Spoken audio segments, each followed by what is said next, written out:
You already know chasing validation doesn't work. You know approval doesn't fix insecurity. You know external praise fades fast.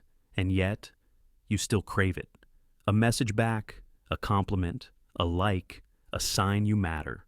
This isn't weakness, it's conditioning. Today we're going deeper than surface advice and exposing why you chase validation even when you know better, and what your nervous system is actually trying to protect.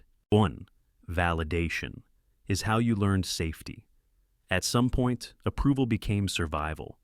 Maybe you were praised when you behaved a certain way. Maybe love was conditional. Maybe attention disappeared when you disappointed someone. Your brain learned a rule early on. Being liked equals being safe. So now, validation doesn't feel like ego. It feels like relief. Your body relaxes when you're approved of. That's not logic. That's memory. 2. Your nervous system still thinks rejection is dangerous. Even as an adult, your nervous system hasn't caught up. A cold response feels like rejection. Rejection feels like abandonment. Abandonment feels like danger. So your system goes into repair mode, explaining yourself, overgiving, people-pleasing, shrinking your needs, seeking reassurance. You're not chasing validation because you want attention. You're chasing it because your body wants stability. 3. Validation temporarily regulates you. Notice what happens when you get approval. Your chest softens, your thoughts slow down, your anxiety dips. Validation works like a fast-acting sedative for emotional discomfort. The problem is not that it feels good. The problem is that it becomes your primary regulation tool. Instead of self-trust, you outsource calm to other people. And when they don't give it, you feel ungrounded. 4. You were taught to measure yourself through others.